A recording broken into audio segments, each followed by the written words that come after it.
Glória a Deus. A paz do Senhor, irmão, sejam bem-vindos mais uma vez. A gente vai dar início à nossa aula de hoje com o Zen Budismo. Essa religião é muito interessante, ela vai ter origem dentro do budismo, mas antes de nós entrarmos no assunto aí propriamente dito, é importante a gente saber o que significa Zen, né? Essa palavra Zen significa tranquilo, né? E a palavra budismo, ela vem da palavra Buda, e essa palavra Buda significa iluminado, né? Então, a partir de então, a gente vai ver que o budismo ele tem tudo a ver com essa ideia de encontrar a iluminação, né? O próprio ser humano vai em busca dessa iluminação. Então, o que seria o Zen Budismo? O Zen Budismo é uma vertente, é um ramo, né? É algo que foi criado dentro do próprio budismo, né? E atualmente é esse ramo do budismo que mais influencia a humanidade, principalmente ali nos países orientais, né? Então o budismo ele vai nascer com quem? Ele vai nascer com um rapaz chamado aí Siddhartha Gautama. Ele nasceu aproximadamente aí no ano 563 e faleceu no ano 483 antes de Cristo. Ele era um indiano, né? Morava no Nepal, e ele era um rapaz rico, né? Era um rapaz que foi criado ali na luxúria. E até os seus 29 anos de idade, ele não tinha ainda presenciado nenhum tipo de sofrimento que havia na sociedade na época. Ele residia num palácio. O pai dele não permitia que ele saísse, né, ali do palácio. Então, ele passou a sua vida praticamente até os 29 anos de idade, só conhecendo aquele mundo palaciano, né? Aquela vida ali de riqueza e de luxúria, né? Ele nunca tinha visto uma injustiça social, por exemplo, alguém agonizando de uma certa dor, sem ter o privilégio que ele tinha de ter alguém aos seus cuidados. Então, ele não conhecia o mundo exterior além do seu palácio. Porém, quando ele completa aí os seus 29 anos de idade, ele vai abandonar, ele vai deixar toda essa riqueza, a herança que ele tinha, né, a luxúria que ele tinha lá no palácio, né, e começa a viajar. A sua ideia é conhecer o que ele ainda não havia conhecido, né? Então, a partir dessas viagens, o Gautama aí, ele vai contemplar, observar todo o sofrimento que havia na época, que era a pobreza, era a dor, né, que as pessoas sentiam, a medicina muito atrasada, então as pessoas morriam facilmente de certas doenças, né? O que ele presenciou muito também foi as injustiças sociais, né? Então ele começa a presenciar, a observar todo tipo de sofrimento que ele ainda não conhecia. Então o que é que ele faz? Quando ele observa esse sofrimento na humanidade, então ele vai em busca de superar esse sofrimento, né? E ele acredita, ele vai buscar essa superação, segundo aí os seus discípulos, né, através da meditação. Essa superação é justamente o que o budismo vai chamar de o último estágio, né, que é a iluminação. Então, a ideia é chegar nesse patamar, ou nesse último estágio, e no caso, quando chega nesse último estágio, a pessoa superou todo tipo de sofrimento, né? Ou seja, ele não sente mais nada, né? Ele não, aquela ideia de sofrer, aquela ideia de agonizar, aquela ideia de sofrer por injustiças ou por algum tipo de dor, de enfermidade, tudo isso se acaba quando ele chega a essa ideia de iluminação, né? Segundo os seus discípulos, o Gautama, né, ele conseguiu chegar nesse estágio quando ele passava por um processo de meditação debaixo de uma árvore, né? Diz a história, né, que ele, debaixo dessa árvore, conseguiu chegar à iluminação. Ou seja, ele superou todos os sofrimentos que ocasionavam dor e sofrimento no ser humano. A partir de então, ele vai ser chamado que de Buda, ou seja, de iluminado, né? E até hoje, né, o budismo ele traz essa filosofia, ele traz esse ensinamento, essa crença, onde o ser humano ele pode alcançar essa iluminação através da meditação. Então, o budismo ele se tornou muito influente na Índia, né? E alcançou diversos seguidores, muitas pessoas se fizeram discípulos aí do Gautama, né? E com o passar dos anos aí surgiram duas principais ramificações do budismo. Quais são elas, né? É a Mahayana, né, e a Hinayana, né? Essas duas vertentes ou ramificações do budismo, eles vão dizer o que sobre essa iluminação?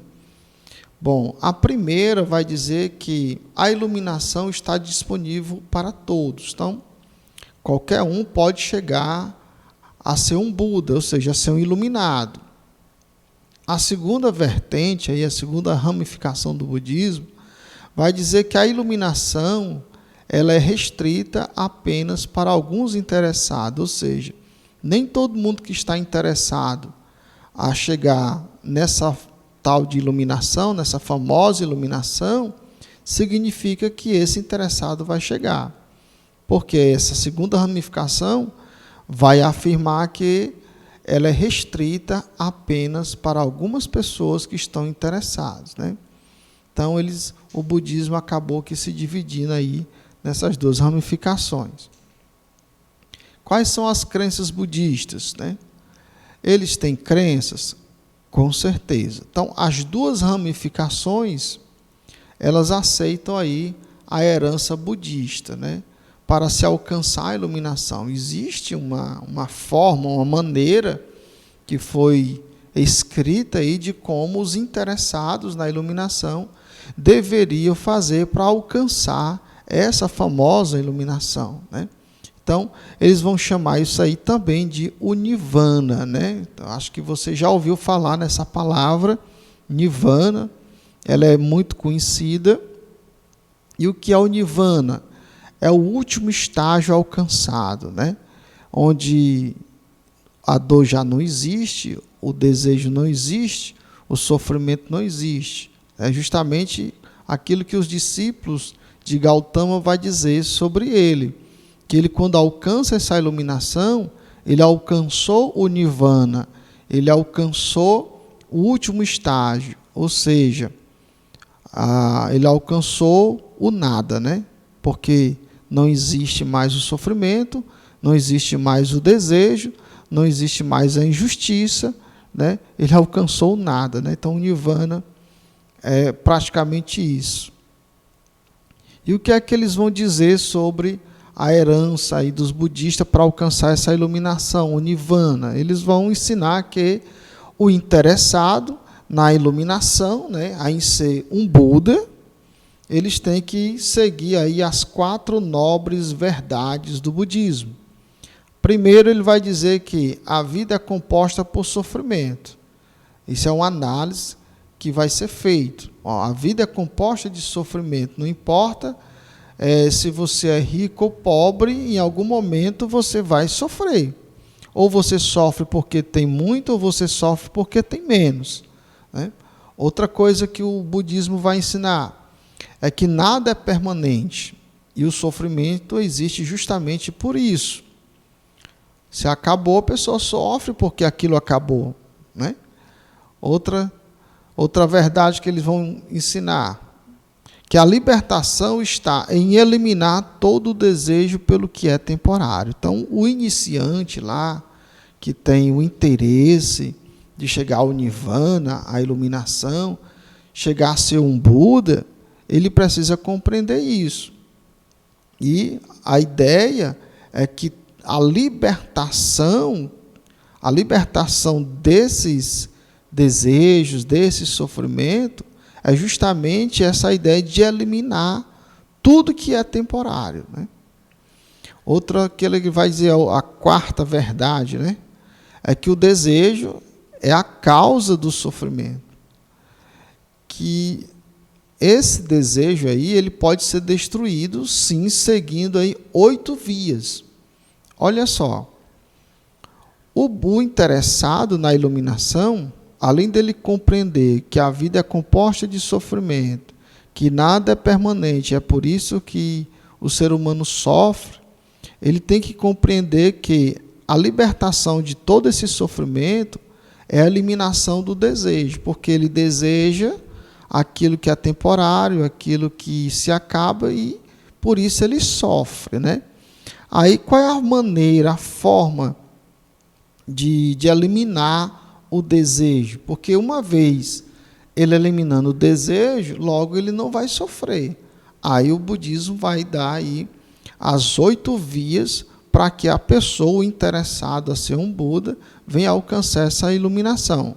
E essas 8 vias justamente são compostas aí pela sabedoria, pela conduta ética e a disciplina mental. Então, o cara está interessado em eliminar os desejos, uma vez ele eliminando os seus desejos, ele elimina aí o sofrimento. Então, o que ele tem que usar? De sabedoria. O que é sabedoria no conceito budista aí? Perceber as coisas de forma correta, pensar de forma correta, e também a questão da conduta, né, da ética, né? O que é que eles vão dizer sobre isso? Que o interessado deve falar corretamente, comportar-se corretamente e ter um meio de vida correto. Ele não pode usufruir aí de uma vida financeira de forma desonesta. Outra coisa que ele tem que fazer é a disciplina mental, né? Fazer o esforço correto, ter a atenção correta e manter a concentração correta. Então, a partir do momento que ele segue essas 8 vias, segundo o budismo, ele pode sim alcançar aí a iluminação, ou seja, ao nirvana, né? E ser um Buda que nem Gautama, né? Os budistas também, eles acreditam na reencarnação e, como a gente já falou, no nirvana, né? O que é a reencarnação? Bom, a ideia de reencarnação, ela tem que seguir aí um processo. A pessoa tem que nascer, morrer e depois renascer. Então, essa ideia, ela continua existindo, essa crença continua existindo, que inclusive o budismo, quando ele procura essa famosa iluminação, a ideia é justamente intervir na reencarnação. A ideia é que o indivíduo não venha reencarnar mais. Para o budismo, quando ele chega ao nirvana, ele não interessa mais reencarnar, ele chegou aí à perfeição, né? Então, para isso, ele tem que nascer, tem que morrer, depois renascer. Porém, nesse renascimento, se ele consegue chegar ao nirvana, ou seja, chegar à condição de Buda, então ele rompe aí com esse processo da reencarnação. O nirvana, o que é o nirvana, né? Essa palavra, ela significa apagar, significa extinguir, que justamente apagar o que? Os desejos, extinguir o que? Os sofrimentos. O nirvana é também o último estágio a ser alcançado, né? O nirvana é o que também? É a ausência de sofrimento, de desejo e frustração. Então, o budista, o monge budista que está interessado em ser um Buda, um iluminado, em alcançar o nirvana, ele vai procurar, através da meditação, passar por todos esses processos aí. Mas qual seria a origem do Zen budismo, né? A origem do Zen budismo com certeza vai ser em 2 budistas, né? Por quê? No ano 360 depois de Cristo, nasceu aí o Tao Cheng, né? Esse Tao Cheng, ele era um budista e ele comungava aí com essa linha de pensamento da primeira vertente, da primeira ramificação, onde qualquer um poderia chegar à ideia da iluminação, qualquer um poderia chegar a ser um iluminado, né? Então ele comungava com essa ideia. Mas depois dele surgiu aí que é o Dharma, né? Nós não sabemos em que momento da história ele nasceu, porém o que nós sabemos é que ele faleceu no ano 534 depois de Cristo. Então o que é que ele vai fazer? Ele também é adepto dessa primeira ramificação do budismo, né, que é o Mahayana. Ele vai pegar o taoísmo, né, que tem tudo a ver com aquela ideia da natureza, né, aquela unicidade homem-natureza, e ele vai misturar com o budismo. Quando ele mistura com o budismo, justamente vai nascer o Zen budismo. Então, o Zen, ele tem tudo a ver com a meditação, só que essa meditação baseada na natureza, né? Então, o Zen budismo, ele vai enfatizar justamente isso. A meditação, aquela mesma meditação que foi ensinada aí por Gautama, né? Que também existe dentro da religião hindu, mas que ela está totalmente entrelaçada aí ao meio ou à natureza. E existiu aí uma pessoa que muito influenciou o mundo ocidental com o Zen budismo, que foi o Suzuki, né?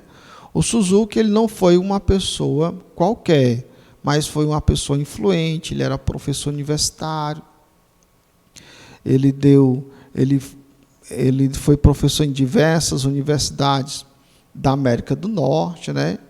E quando ele tinha a oportunidade, ele discursava a favor do Zen, ou seja, da meditação, né?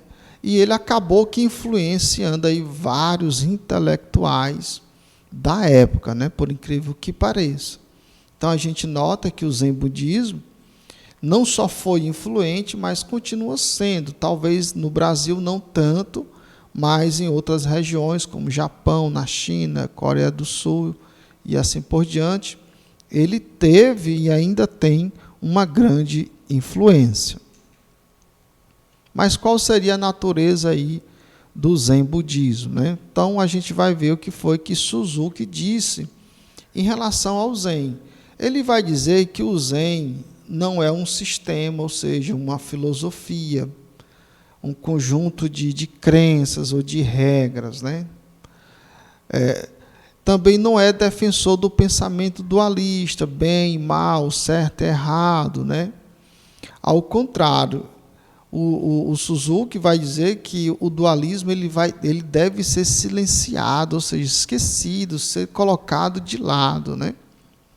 Outra coisa que ele vai dizer que o Zen não é uma sequência de ensinamentos doutrinários que são impostos aos seus seguidores. Então, a pessoa do Zen budismo não vai se deparar lá com uma série de mandamentos que ele deve seguir, como acontece aí geralmente nas igrejas evangélicas e em outras religiões também.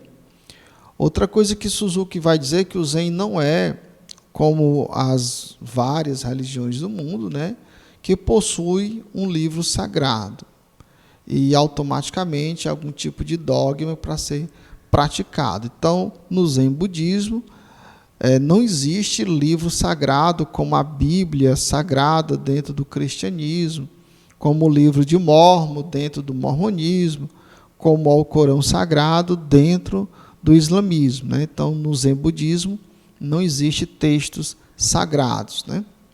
Outra coisa que Suzuki vai dizer é que o Zen não é teísta e nem panteísta, né? Teísta é aquela ideia de um Deus só. Panteísta é a ideia que tudo é Deus, né? Então ele vai negar aí, de uma certa forma, essa ideia de metafísica no sentido dessas duas visões, né? Aquilo que está além da matéria, no sentido sobrenatural, na realidade ele vai negar tudo isso.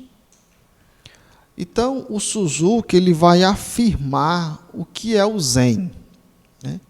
O Zen ele vai dizer que o Zen é o ar, ou o vento, o trovão e ao mesmo tempo o relâmpago. Ele vai dizer que é o oceano, a neve que cai na noite de inverno, a montanha e o próprio ser humano. E no fim ele vai dizer que o Zen, na realidade, é a própria vida. Então essa é a ideia de Zen, de acordo com Suzuki, né, o grande influenciador aí dessa crença, né? Ou seja, para ele o Zen está totalmente voltado aí à natureza, né? Aquilo que o ser humano contempla aqui e fora do planeta. Então, qual seria o Deus aí no Zen budismo? Eles acreditam em um Deus como os cristãos, como os muçulmanos, como os judeus e outras religiões. O que é que eles vão dizer sobre Deus? Qual a definição do Zen budismo em relação a Deus, né? Que tipo de Deus eles acreditam? Bom, o conceito de Deus no Zen budismo é que não há um Deus conforme a maioria, principalmente aí de cristãos, que crê aí num Deus que pensa, que é inteligente, que raciocina, é todo-poderoso e é criador dos céus e da terra. No conceito aí do Zen budismo em relação a Deus, Suzuki vai dizer que Deus, na realidade, é o homem, e o homem é o próprio Deus. Ou seja, aquela ideia de um Deus sobrenatural, metafísico, né? No Zen budismo, ele não vai existir. Então, o próprio homem é esse Deus aí. E ele vai mais além. O Suzuki, ele considera que não somente o ser humano é Deus, mas que Deus é tudo e tudo é Deus. É um tipo de panteísmo, né? É um tipo de panteísmo, que justamente o panteísmo vai dizer isso. Não existe aquela divindade, aquele ser sobrenatural, todo-poderoso, o que existe é o que se vê. Por isso que o Zen budismo ele vai se unir à ideia de natureza, né? Então ele vai dizer que Deus é tudo isso. É o ar, é o vento, é o próprio planeta, é o próprio ser humano, é o animal, é a planta, é tudo aquilo que você consegue enxergar, né? Então, para Suzuki, o ser humano ele possui uma natureza, uma natureza espiritual, né? Que é interessante essa forma que ele vai falar sobre essa natureza espiritual. Por quê?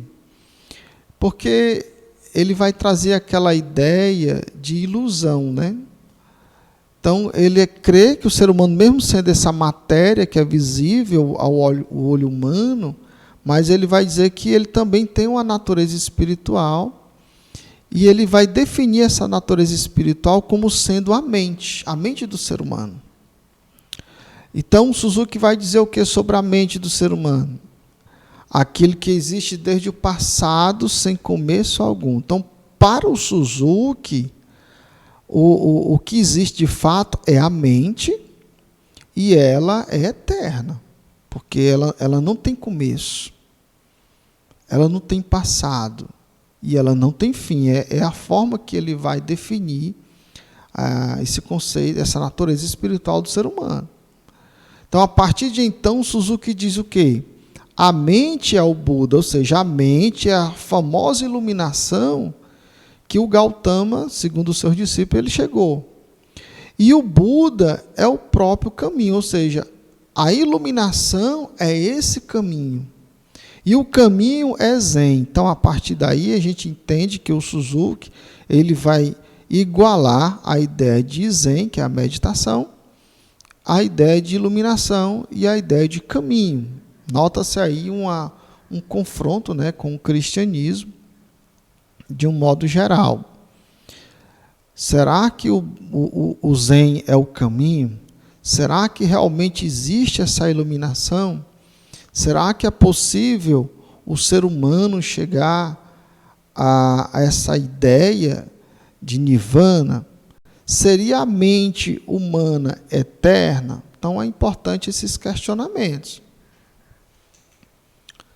Então, vamos ver aqui a visão do Zen em relação àquilo que se vê, aquilo que se contempla aí com os olhos, né? O que é que ele vai dizer? ele vai dizer que esse mundo aí que se percebe, que nós sentimos ele, é um mundo relativo. Por que ele vai dizer que é relativo? É relativo dependendo da sua própria visão de mundo. Por quê? Porque no Zen, tudo que existe, tudo aquilo que é visível ao olho humano, não passa de uma mera ilusão. Ou seja, o que realmente existe de fato é a mente. Então, nota-se aí que aquilo que o cristianismo chama de eterno, que é o Deus Todo-Poderoso, o Zen Budismo vai dizer que isso é a própria mente que existe no ser humano, né? E que ela que projeta todo o mundo visível, que se percebe com os olhos, que se sente com o tato e que se ouve com a audição humana. Tudo não passa de uma produção dessa mente que ele considera aí a natureza espiritual que existe no ser humano, né? Então, na visão do Zen, em relação aos seres humanos, é que eles são apenas uma manifestação da mente, ou seja, desse Deus. Apesar de não negar que o ser humano é matéria, né? Porém, para o Zen, a razão dessa matéria é a mente. Então, se você é matéria, segundo o Zen, é porque a sua mente criou essa matéria, produziu essa matéria. Olha só, né? No cristianismo, Deus cria a matéria. Mas no Zen Budismo, a mente humana é esse Deus. Logo, esse Deus, essa mente, vai produzir não somente o ser humano em si, mas tudo aquilo que o ser humano consegue contemplar e sentir e perceber, né? Qual é o objetivo do Zen? Segundo aí que o Suzuki vai nos transmitir, o objetivo do Zen é ajudar as pessoas a superarem o egoísmo e assim tornarem-se imortais. Olha aí a ideia do Zen, né? O ser humano pode se tornar um imortal. Como? De que forma, né? Através da meditação, se unindo aí com a ideia da natureza, seguindo os passos aí que foi dito aí pelo Zen, né? Outra coisa interessante que do objetivo do Zen é a reconstrução do caráter humano, né? Fazer com que ele seja uma pessoa melhor, ter uma conduta melhor, e assim ele vai conseguir chegar a essa ideia de imortalidade. Ou seja, um mero esforço humano. Para um monge aí do Zen, ele conseguir ser um Buda, né? Alcançar aí a iluminação, ou seja, chegar no último estágio, que é o Nirvana, ele precisa passar por um processo, né, de atividades. E quais são esses processos? Ele deve varrer, ele deve limpar, ele deve cozinhar. Então, o monge ele precisa ir em busca de combustível, ou seja, se ele mora numa cidade, né, ele vai em busca da gasolina, do álcool e etc. Se ele mora na zona rural, ele vai em busca da lenha, né, e tal, etc. Ele também precisa cultivar e ele precisa andar esmolando, ou seja, fazendo pedidos de doações para a sua própria sobrevivência, né? Então, o monge do Zen, se ele quiser chegar a esse estágio aí do Nirvana, quer chegar a ser um Buda na vida, ele precisa seguir esses passos aí, ou essas atividades, né? Então, o Zen, ele traz como ensinamento ético o que está onde? O que está no ensino dos 7 Budas, que é uma espécie de mandamentos, né, dos 7 Budas, que são praticamente 3. E esses ensinamentos não cometer males. Então, se o monge ele quer chegar na iluminação, ele tem que fazer todo aquele esforço, né, que a gente viu no slide passado, e ao mesmo tempo não cometer nenhum tipo de mal. Ao mesmo tempo fazer tudo o que é bom. E ao mesmo tempo manter puro o pensamento, né? Jamais pensar algo de errado, maquinar o mal, traição, injustiça, imoralidades e etc, etc, né? Ou seja, é um caminho difícil, né, para os monges do Zen budismo. O Zen budismo ele também afirma aí a crença no karma, ou seja, no budismo, o que é o karma, né? No budismo, ele vai dizer que o karma é tudo aquilo que acontece de bom ou de ruim, apesar de que a palavra karma tem a ideia de sofrimento, né? Nas religiões espíritas, o sofrimento, ou seja, o karma de alguém, é na realidade um sofrimento do qual ele esteja pagando por algum erro de vidas passadas, né? Mas dentro da ideia de karma, que é sofrimento, todo mundo que está sofrendo alguma coisa, ele está sofrendo um karma. Não necessariamente porque ele viveu uma vida passada, né, segundo o cristianismo, mas porque muitos sofrimentos são ocasionados por decisões erradas de alguém, por atitudes equivocadas de alguém, né? Então, nesse sentido, né, o karma existe. Mas no sentido espírita, aí é uma incógnita, né? Então, dentro do budismo, o karma ele não está relacionado somente a coisas ruins que vêm acontecer ao ser humano, mas também às coisas boas. E a outra crença é o no nirvana, uma espécie de céu aí do Zen budismo, né? É a salvação, onde o cara consegue, através do seu esforço, chegar nesse último estágio, né? Onde ele supera todo tipo de desejo humano e automaticamente todo o sofrimento humano. Então ele atingiu a salvação pelo esforço próprio, né? Então, como foi observado, o Zen budismo, assim como o próprio budismo, não compactua com os ensinamentos de Jesus. No Evangelho não há ensinamento do karma budista e a salvação não é conquistada pelo esforço humano, mas pela graça de Deus. E aqui nós encerramos a nossa aula de hoje. Eu espero que você tenha compreendido, que Deus te abençoe e a paz do Senhor.